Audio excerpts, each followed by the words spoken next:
the Hostile Zone, hosted by the infamous and dangerous and much lied about Eric A. Cinotti. This is where public corruption, abuse of power, a waste and misabuse of public dollars, and ultimately using your personal position for gaining power influence over others is met with extreme hostility. Otherwise, everyone else is welcome. Welcome to the Hostile Zone. Welcome to the Hostile Zone. Welcome, cameras everywhere. You are with the infamous and the dangerous and the very much in your face and always talked and lied about. But thank you for the lies and the talk, because I like anybody that talks about me, because at least they're talking. Here we are. Happy Columbus Day. Those of you that had a day off. Unfortunately, I do not have a day off. However, Miss Bianca C does have a day off today. She is doing some recording stuff, but that's okay, because we have a busy lineup for you today. Welcome. Thank you for being here with me again on the Hostile Zone. So much stuff has been going on. So much stuff has been going on that I don't even know what to talk about. We are talking about third-party stuff. We're talking about constitutional issues. We're talking about the border crisis. We're talking about everything there is to possibly talk about, and to add insult to injury, people. Insult to injury. Just this week. Yes, just this week. Unbelievable. Yes, they voted out the Speaker of the House, Kevin McCarthy. The Speaker of the House. Let me just lay this down so you understand. In the United States, how it works, our government works, we have the President of the United States, we have the Vice President, and the Speaker of the House. Those are your three most powerful people. Those are your succession of power. That's the succession of power. And we now removed our number three person in power from office because of political issues. I did not see any information, any evidence or anything of fraud committed, corruption, or anything like that. This was strictly a political move. Now, whatever your standpoint is politically on the move, we really have to really look at the big picture. Removing the Speaker of the House is a major thing. It reaches across all realms of constitutional law and political theory. I mean, it looks at the contemporary governance of our country. And bottom line, the constitutional framework of our country has a mechanism to do this. And we did it, but there's a procedural process that they did. But did we really accomplish anything with that? What did we accomplish? Now we have one less person in leadership. We have a nation. I'm looking at all my cameras. Yes, hello back there. Oh, what are we eating back there?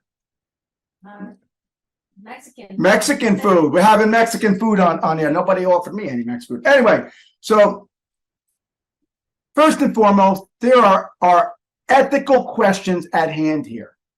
There are ethical questions at hand, because whether or not what you feel, Republican, Democrat, Independent, whatever you feel, you have to ask yourself as an American, what is the purpose of removing the Speaker of the House? Kevin McCarthy was serving as Speaker of the House. He was voted out. And he was voted out very nil margin. It was 200 to 210 or 207 votes, something of that, 206. Something like that, very nil, very small margin that he was voted out with. But I question what the legal ramifications are and what due process that is in place for this. Where do we stand today? Do we have a plan moving forward? Did we tell the rest of the world that yet again America has a failure in leadership? What did we tell our enemies? What did we tell the people that want to hurt our nation? What did we tell the communities around the country that are suffering in poverty, that are suffering with disproportionate people in criminal justice, disproportionate people in child welfare services, people in educational situations that want to better their life, socioeconomic status level of people? Where does that affect these people? Where are we with that? What are we telling them? What did we do? What did Congress do by removing the Speaker of the House? It's a power move, people. It's a power move. It's a power move. It's a statement of power and dynamics. And you have to ask yourself, who has the power? See, last I looked, this book back here, which, by the way, I have, the infamous pocketbook of the United States Constitution and the Declaration of Independence. This one actually has a little note to me from somebody, and it came from the Heritage Foundation. I needed to put that out. Thank you, Heritage Foundation, as promised, since they provided me one. Thank you, Ed, since he signed it for me. So this document here is what provides the structure and framework of what encompasses this wonderful country of ours that we call the United States of America. We are a democratic republic. We're supposed to be for the people. Who was represented by the removal of the Speaker of the House? What did we tell everybody? That's really what I got to say. I have taken so much notes here. I just have to question, is it, I mean, it clearly is a partisanship move. I mean, if there was some kind of ethical violation, if there was some kind of a violation of statute, if there was something that was violated in this Constitution, the Constitution back here, the framers of our nation, this document right here, I mean, is there a violation in that? You know, I want to quote Lincoln. I want to quote Lincoln from my Lincoln book here. I normally would like to quote Lincoln a little bit other times, but I want to start it off like this, okay? Okay. It's really two quotes here I want to put in. The government must be preserved in spite of the acts of any men or set of men. Think about that. Marinate that. Ponder that.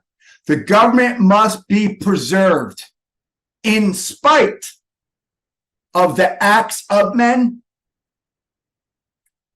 and the set of men. Second part of that quote, not really together, but it's a quote. A house divided against itself cannot stand. A house divided against itself cannot stand. Our government must prevail, regardless of what one man, and I say man, woman, one individual does. We must move forward. We must look at the future. We must see the bigger picture. The men that wrote this document, the man quoted in this book, the people at Heritage Foundation, Eric A. Cinotti, Eric Andrew Cinotti, Eric Cinotti. We have to look. Where are we going? What do we want to do? If there was a violation in this document, if there was an ethical violation, a high crime or misdemeanor, high felonies, high crimes or misdemeanors, then okay. Let's have an inquiry. Not even a full investigation. Let's have an inquiry. Let's have an inquiry. We just went to a vote. We removed a man from power. The number 3 person in power. That just boggles my mind. It should boggle your mind. You should be at home, in your car, on your TV, wherever you're watching or listening to me, saying to yourself, what is going on? What is going on? The other thing I have to question is the public perception. Besides our people here in our country, the public perception around the world. What are we doing? We have indictments of former presidents, impeachment inquiries, impeachments. We have We have family members of the president suing government entities, people prosecuting family members. What are we doing? I'm not here to preach, but it's the hostile zone. Why are we being hostile to ourselves? We need to be hostile to those that are hostile to us. Quit being hostile in our own home. Be hostile to those that want to enter our home. That's all I got to say. You know, we're eroding the trust of the people. Congress, I'm talking to you. You are elected by the people of this country to serve the greater good of them, not serve yourself.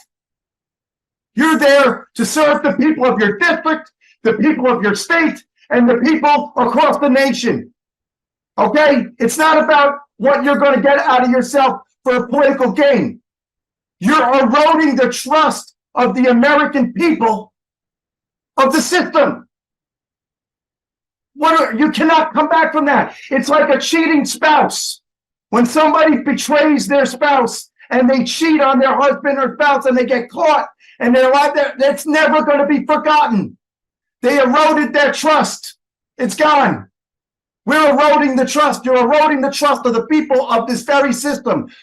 Bad enough that people have a hard enough time believing in government as it is. I believe in government. I've dedicated my life to government. And I'm telling you, you're hurting the image of the sanctity of the system. People want to believe. People want to believe in something. We all wake up in the morning and want to believe in something. We cannot erode the trust. The power dynamics in that building, in that chamber of Congress, that branch of government is diminished just one more bit today. We are a little bit weaker today than we were before this vote. And I ask you, my listeners, I ask you in Congress, if you're listening, I ask you, why? Why did we need to do this and make a public spectacle? I understand there are things that you want to get through Congress, and there are bills and issues you want to address, but you don't air your laundry in public. It's just not helping us. It's just not any good. With that, people, we're going to go on a short break. Don't go anywhere. The hostile zone. You're here with me, Eric A. Cinotti. I'm here. No one's here to hold me back today. I'm going to call it like it is. Don't go anywhere. Don't make me send somebody to find you, especially if you're a congressman. Use your voice, Cinotti hears you. Use your voice, let it be heard. Use your voice, Cinotti hears you. Use your voice.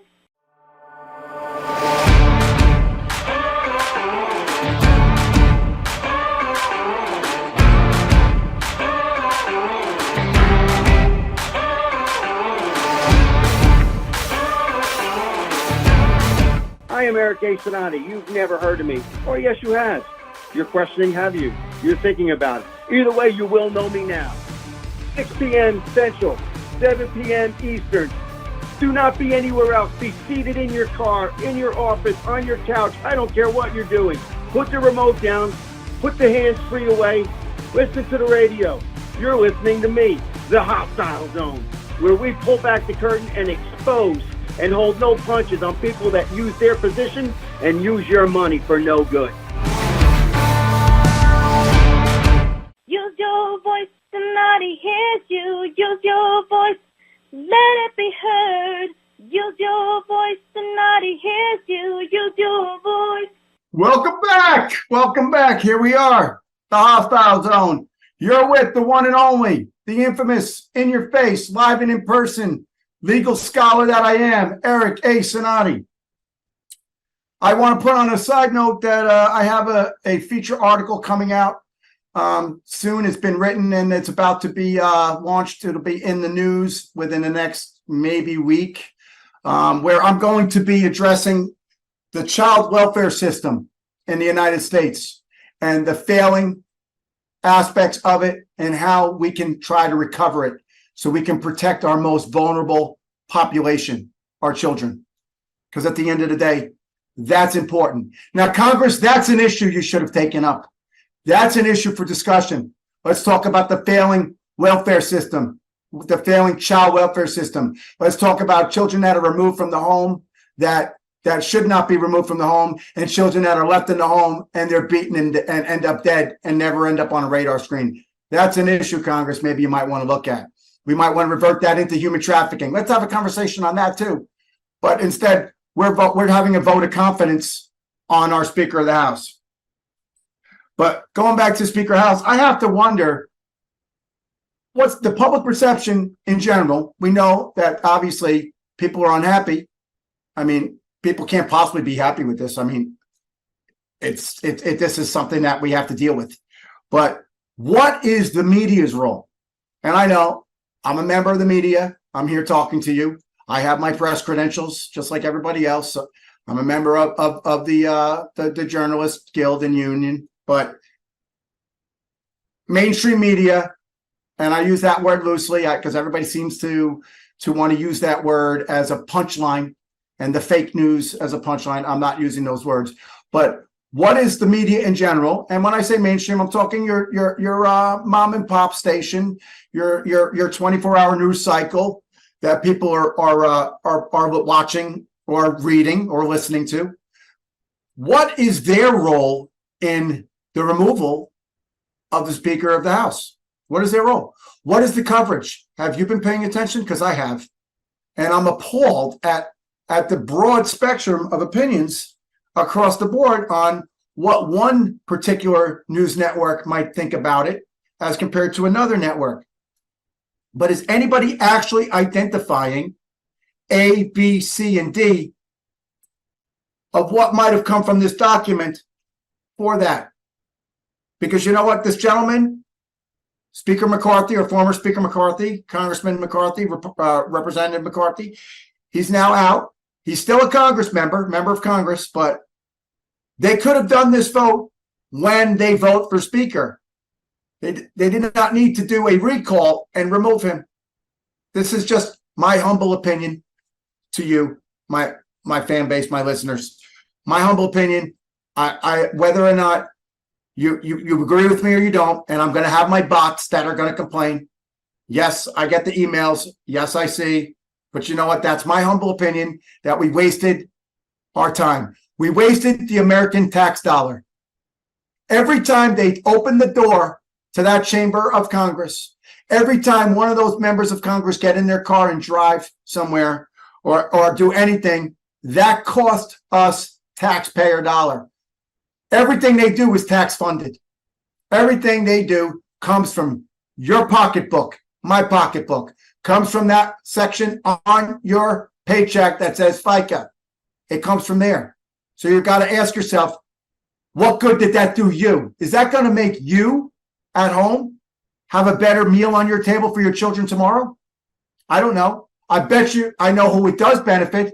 I bet you Putin or somebody else overseas is saying, this benefits us. Here's one more weaker moment for the United States of America. The international perspective is atrocious. Forget what our enemies are thinking. What are our allies thinking? What are our friends thinking? What are our strategic global partners thinking right now? They might not publicly be saying it, but they have to be wondering, where's America? I'll give you a for instance. I'm going to give you one from today. We know that there's a conflict right now in Israel. Hamas and Hezbollah, they're having some issues in the Gaza Strip of Israel. People are dying. Watch the news, watch a video, people. Watch. They're blowing things up. People are getting shot. People have been taken prisoner. There are prisoners of war being held in tunnels under the ground. Why? You must ask yourself, this is what's going on. Israel is a strategic partner of ours. They happen to be one of our only friends that we can rely on in that area of the world. Whether or not you disagree, with them, or you like them, or you don't like them. There are things about them you don't like. There are things about everybody you don't like. But at the end of the day, we do know we have a friend. We do know who's going to do something when we need it. And I bring that point up today because they're having that conflict, and because we have so much nonsense going on in our country right now that Hezbollah has threatened the United States, saying that if we, the United States, get involved and protect our friends, Israel, if we militarily or get involved, and they didn't even specify specifically what level of involvement, but bottom line is that they said if we get involved, there will be repercussions to the United States. So I got to ask myself, what are the repercussions, and what emboldens you, Hezbollah, to think that you can tell America what we can and cannot do to support our friend? Now, I don't proclaim that I want to get involved in your in people's business over there, but I also want to say that you don't have the power to just tell us how we can defend and protect our friends. Because why would they do that? I can tell you from my humble opinion that one more thing of showing weakness from our country, such as voting the Speaker of the House out, such as indicting former presidents, who I might add more than likely will be our 46th president or 47th president. Because if you don't think that he's going to win, you better have a wake-up call, and you better really have that come to Jesus moment and think about it. The man is doing phenomenal in the polls. The man has a tremendous amount of money. And I want to also let you know that if you read anything in this book here, whether or not he's indicted, whether or not he's convicted, he can still win the presidency, and he can take office January 20th of 2024, regardless if he's convicted of any of these nonsense charges. He could take office if he's in the middle of a trial. And then guess what he can do when he's in office? Yes, guess what he can do? Let me see. Anybody, any of my staff out there? Because they're all looking at me. They're amazed. What can he do? He can pardon himself. Oh, gone. Goodbye. Wasted court time. Goodbye, American tax dollar. More wasted money. For what? Political gain. Political motive. I'm not here standing up for Trump. I'm not here saying, yes, no, this is who to vote for.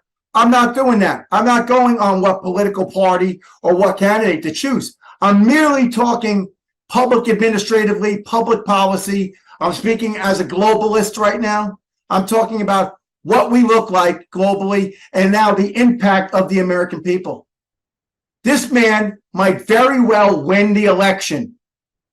This man might very well win the election, regardless of what they want to do. Now, New York State just went ahead and they did a summary judgment. For those of you that don't know what a summary judgment is, this is just simply mind-boggling. This judge he realized that the cameras are on in the courtroom, and he's smiling because he's having the time of his life. He should get somebody there, a marketing and a publicist person, put a little makeup on. You're a judge. Judge the case. Don't smile and be excited that President Trump is sitting there, and then you pass summary judgment. Summary judgment means he made a decision on the case. He ruled against the Trump organization before the Trump organization even had a chance to put a defense on. And what did he rule? He wants to take away the man's business assets and his ability to operate a business in the state of New York. Is that a democratic republic? I don't think so. Last I looked, he's not running a monopoly. He's not running slave labor camp. He's employing thousands of people in that state. Let's not even talk about everywhere else. just in that state. Anybody that's from that area can look at this. There's a skyline of New York. He built most of that. Anybody that is a member of any of the construction unions, the concrete unions, the steel workers unions, the Teamsters, the pipe fitters, and the list goes on.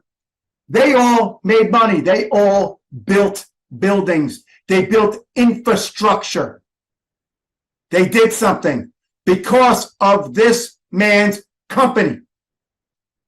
In the United States of America, where people are jumping over the fence in Mexico to come to this country because our streets are paved in gold.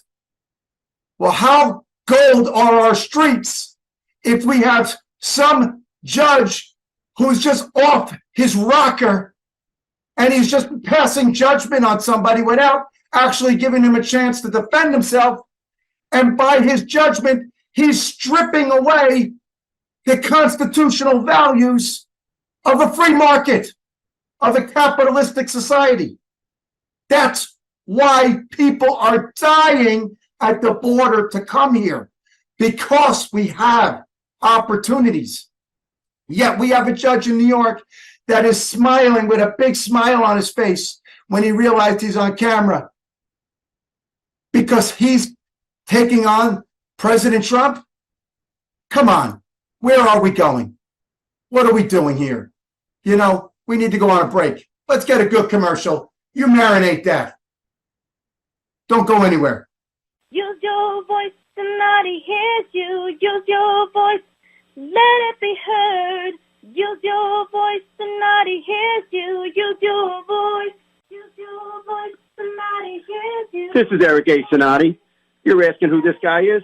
Eric A. Cinotti is the guy you're going to be listening to at 6 p.m. Central, 7 p.m. Eastern on this station and this station only. This is where you're going to be in the hostile zone, where I'm going to pull back the curtain and expose public abuse of public dollars, and people who, yes, use their position for personal gain and use their position to hold you down to expound their life. We're going to pull it back. We're going to show you who they are, and we're going to call them out in the hostile zone. See you there. 6 p.m. Eastern, 7 p.m. Monday. You do not want to miss it. Use your voice, Cinotti hears you. Use your voice, let it be heard. Use your voice, Cinotti hears you. Use your voice. Welcome back. Welcome back. Thank you for staying with me. Here I am again with you. I went off on a rampage, but I had to. And I want to go more about this. I went on about Speaker McCarthy, former Speaker McCarthy, and the erosion of the opinion of what we look like around the world and what we look like to our own citizens. But I want to get into a little bit of a legal conversation because I think I mentioned a couple things like summary judgment. And, you know, summary judgment is where a judge will make a decision on a case based on what they look at in writing and the evidence that they have before them. But there is no trial. There is no opportunity for cross-examination. This judge just made a past judgment. This has serious implications. This is going to set a standard for all cases moving forward against Trump. This is the ramifications. This is my humble legal opinion to you, my professional legal opinion, my professional, educated, legal, scholarly opinion. This will have implications for Trump in all his cases moving forward. They have yet to explain why there is a summary judgment. What led this actually to be the decision? But I can tell you that we have a rule of law in the United States. We have legal standards. We must examine the evidence as it is presented. We must look at it in an impartial manner, and we must apply it equitably. We must apply it equitably, irrespective of who the defendant is. You may not like this person at all, but you must apply this equally across the board. It's the color of law, the rule of law. You have to question that. This is a legal process. This is something that affects not only Trump's future cases, but it could affect you, me, my staff members, my family, friends. The erosion of the criminal justice system, the erosion and corruption of the justice system. Justice is supposed to be blind. If you've seen the statue, the blind statue, the eyes are covered. She's wearing a blindfold. Lady Justice is wearing a blindfold. I want to believe that that's still the case in this country. But when I see things like this, I have to question, is she really blind? I assure you that this judge in New York was not blind, because his eyes were wide open when he puffed the sweat off his forehead and flicked his cheeks to get a little rosy red and put a big beacon smile on for the camera, because he had President Trump sitting there. And if you want to add extra insult to injury, the Attorney General sitting there in the second row, staring like she wanted to have a staring fighting contest. She doesn't stand a chance in a debate against any halfway decent attorney. She doesn't stand a chance debating Mr. Trump. You're there because you're a hack. Okay? Madam Attorney General, you're a hack. You're a hack. You've been caught on soundbite. People forget how easy that people remember TikTok and they remember Instagram. When you won your office because you're a hack and people paid for you to get there because you don't have the ability to win on your own, but you verbally said publicly on social media that your number one target was Donald Trump. Why is that the most important thing for the state of New York? Why is that? What did he do? Again, I'm not defending him. I'm just discussing the legalities, and I'm discussing how justice isn't blind anymore. How could you possibly be in office still when you want to talk about an individual and say that that is who you're going to target and that is who you're going to get, and you laugh about it and you post it on social media and you think that this is acceptable, and then you do it, and then you have the audacity to sit in the second row of the courtroom knowing the camera's looking at you, staring at the camera like you're tough. You're not tough. You're tough because you're in a position that somebody brought you into. And the second they're done with you, they don't donate for you anymore. Good luck finding a job. Good luck. I can't imagine many law firms that are going to want to be anywhere near you. I can't imagine a company in the state of New York that would ever want to employ you because you are the one that pushed to take away somebody's ability to work. If you shut down the Trump organization and you take away his ability to operate his business in the state of New York, think about all of the people you are now putting on unemployment. Now, since you're a Democrat, are you going to follow the Nancy Pelosi rule and the rule of San Francisco? Maybe everybody should get a tent and camp on your lawn when they can't pay rent and they can't feed their children. Are you going to feed their children and pay the rent and the car payment? Because when all these people don't have a job anymore because he's not allowed to operate his Trump organization, he has to take the name off of buildings that he built with his money. Are you going to be the one to help those people? I'm pretty sure you're not. I'm pretty sure you're not. I'm pretty sure election time, when you're up for re-election, I'm pretty sure a lot of people are going to be looking at your deficiencies, which I'm sure you have plenty. And I'm sure maybe the hostile zone might want to take a further look into your deficiencies. How many bar complaints you might have had in your past, who you used to work for and don't work for anymore, and who wrote a check to your campaign. Because again, your campaign finance money is public knowledge too. So it's very easily to be looked up. Whose interest do you serve? Are you serving the public interest? I don't think so. Show me how that decision serves the public interest. Somebody tell me that. I don't see the interest of the public. The man, you're claiming the man filed some fraud papers or whatever. The banks that lent him the money, he paid them back in full with interest. Not one bank is coming forward saying he defrauded them. Not one company is saying he didn't pay. The banks continue to lend him money. They made money. Everybody got paid.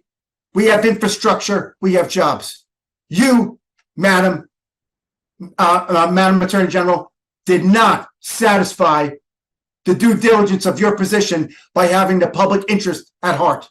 You failed, number one. Number two, Madam Attorney General, you failed the constitutional broadness and sanctity of what your position entails. There are constitutional ramifications for these actions. Madam, you failed there. I hope the voters hold you accountable. I hope you look at yourself in the mirror and feel good about what you've done. Again, this is not a Donald Trump support moment. This is a capitalism moment. This is a moment of pride for our country. Here is a man that employs people. Whether you like what he says or not, he has a big mouth and says a lot of things he shouldn't say. No doubt about it. He might want to put down the Instagram and Twitter sometimes, but the man pays his taxes. The man employs people. With the political climate that we are in, we're just creating a larger partisan divide when we're supposed to be unifying people. We're supposed to be Americans. We're supposed to be Americans. Okay, the only time that we care about Republican and Democrat is election season. Well, guess what? It's not an election today.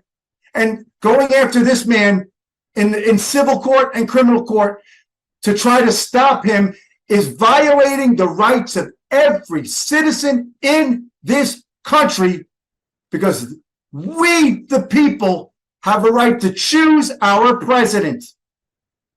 You do not have that right to legislate or to judicially, by the bench or from the executive branch of an attorney general, have the power to use your position to help decide who's going to be our next leader. It's just plain and simple. It doesn't have to be any more larger or more crazy than that. The partisan division is just incredible. We are looking at a rule of law versus a political vendetta. The rule of law versus a political vendetta. When does it stop? When do I count? When do the children count? When does the senior citizen who's counting pennies on Social Security and can't afford medication or can't afford to go to a doctor, when does that count? Where were you when people were dying in nursing homes in New York State? And you were sending people to nursing homes knowing they were going to die of COVID. Where are those investigations? Where is that? We want to talk about that? I don't see anybody talking about that. Where is the discussion of violence in the street? How many people need to die of fentanyl overdoses before we wake up and realize that we have a problem? We have a problem. And it's far bigger than any one person can fix. It's a systemic problem. It's a systemic problem, and it's not an individual problem. Whether you are a drug user, a drug purchaser, or not, you are affected. Everybody is affected by drug use. Everybody is affected by the fentanyl crisis. Everybody's affected, whether it be the young child who's been human trafficked, whether it be the person who OD'd on the corner, whether it be the family that has very limited money because they can't afford to survive and they sell drugs because that's the only means of employment that they can get because no one will hire them. Everybody's affected. Why is it that somebody can have cancer in America and they need radiation, they need infusions, they need medical treatment. But if they don't have insurance, they don't get it. If they need something, they have to wait online for an appointment to get an infusion. But if you overdose on opiates, fentanyl, they're there in a second with Narcan. They're there for a second with Narcan, and they inject you with Narcan, whether it be nasal or intravenously, and they give you Narcan. It shuts down the opiate receptors, and it pulls you out of death. It pulls you out of death and brings you back to life. That's kind of what an infusion does for people with blood disease, for people with cancer. But why can't they get that? And they have to pay and wait online and maybe not get it at all. How about the person that needs to get an organ transplant and they can't get that? But we can go to the same people over and over and over again and provide Narcan treatments. I can tell you firsthand, as an EMT, serving on multiple EMS departments, not just one, more than one, I've personally been involved and delivered Narcan more times than I want to tell you, and that's not what this show is about. I personally have a life-saving award on more than one occasion for doing Narcan and performing CPR to save a 42-year-old man's life who overdosed on opiates.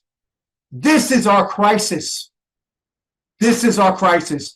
Yet we want to indict former presidents. Yet we want to go after businesses. Yet we want to replace Speaker of the House. Where are we on the real issues? Let's go on a break, people. Come back. It's going to get more exciting. I'm on a roll today. Don't go anywhere. Use your voice, somebody hears you. Use your voice, let it be heard. Use your voice, somebody hears you. Use your voice.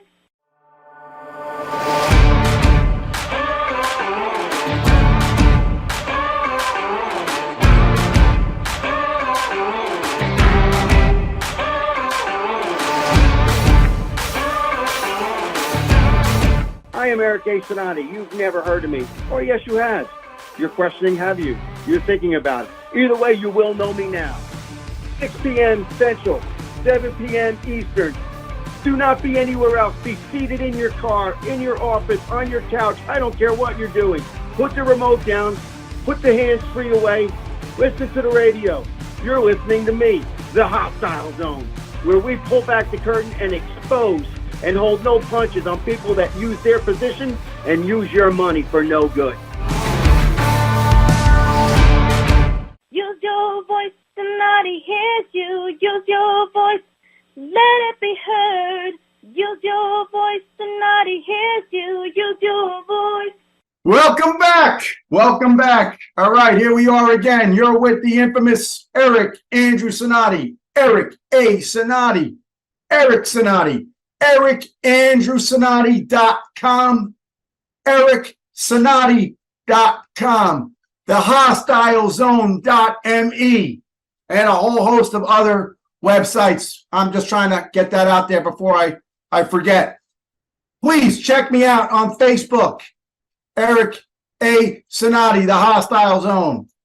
Check me out on LinkedIn. Look for me on LinkedIn, Facebook. Look for me. I am now on Twitter, known as X now, apparently. Check me out. Follow me. Let's have a conversation. Let's talk about these issues. Anyway, back to fentanyl. The legal aspects of fentanyl are alarming. Alarming. It's a public health crisis at biblical levels. And I'm not specifically mean Bible, but I mean biblical in the sense of evolution. We are changing the DNA of our country, literally changing the DNA. We are changing the mental capabilities. We are changing the endorphin levels. We are changing what's in your brain by damaging and corrupting it with garbage. With garbage, people are dying. Law enforcement is overwhelmed. They are overwhelmed. What can they do? And here's another part. Believe it or not, fentanyl does have a valuable purpose in life. It does serve a purpose. There are some very sick people. There are people with severe injuries, suffering severe medical conditions. And they need medications like this.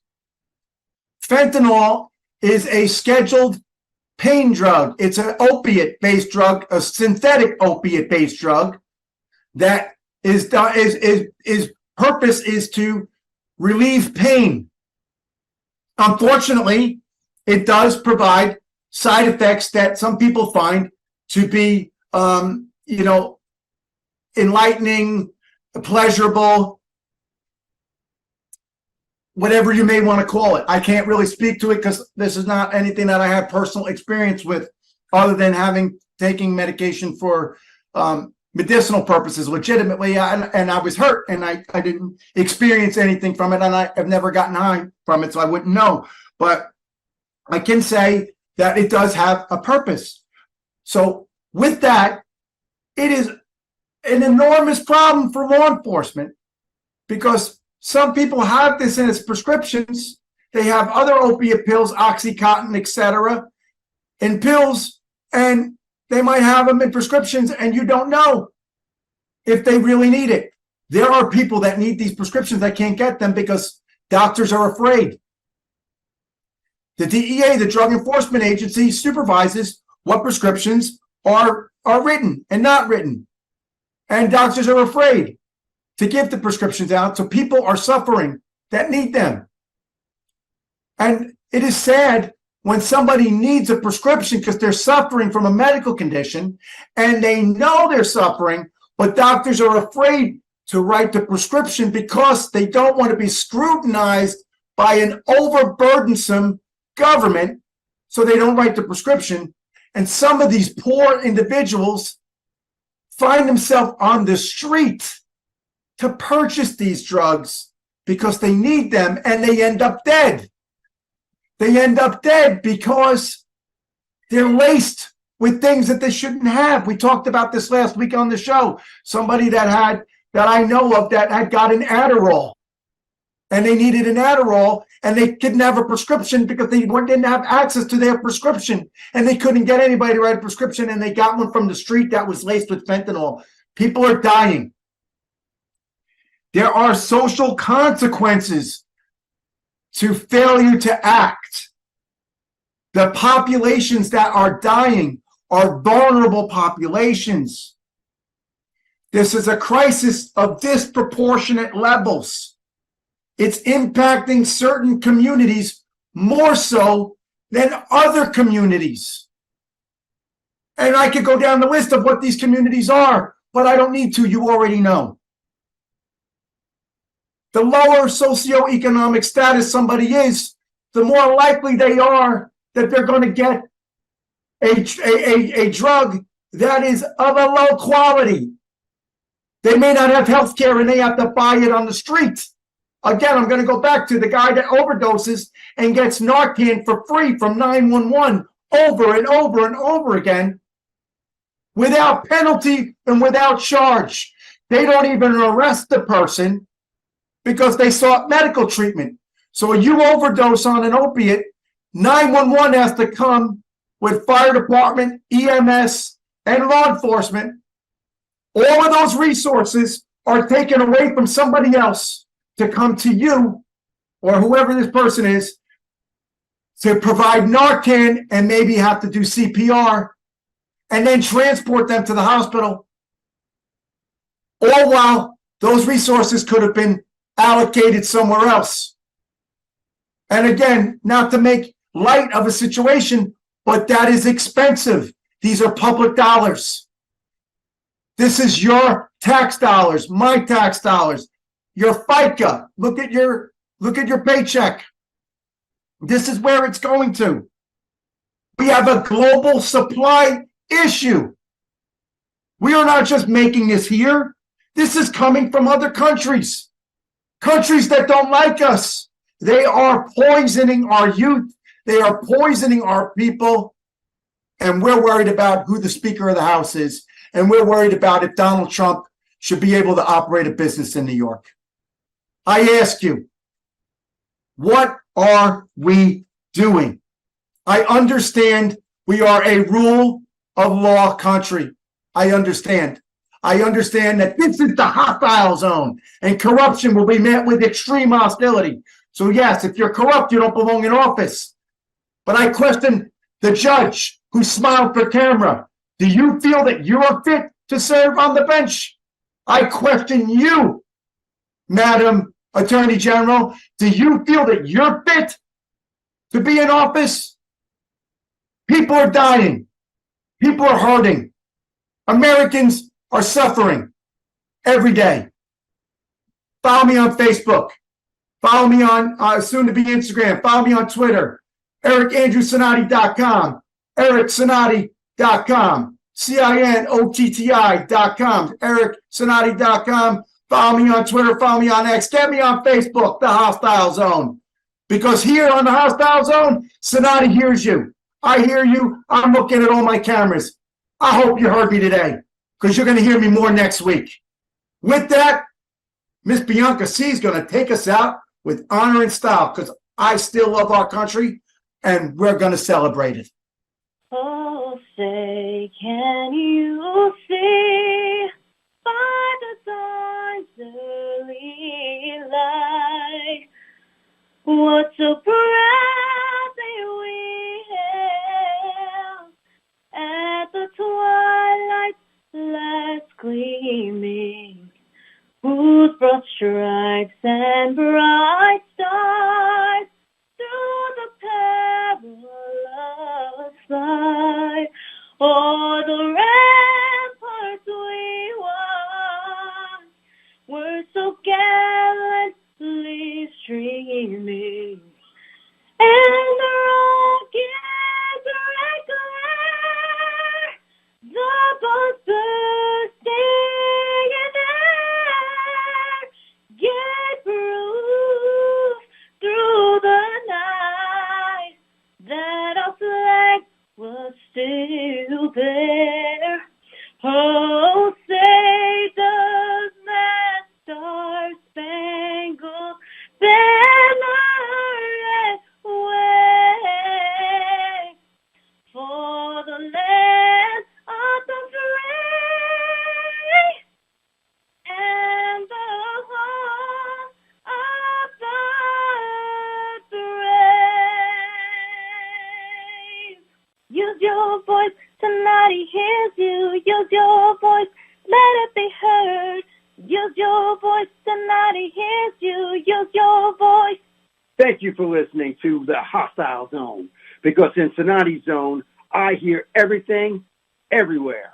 For everyone else, see you next Monday for more outrageous talk, where we pull back the curtain and hold no punches. From me to you, have a great week. And remember, everyone, treat others kind, treat your family kinder, and always love our country.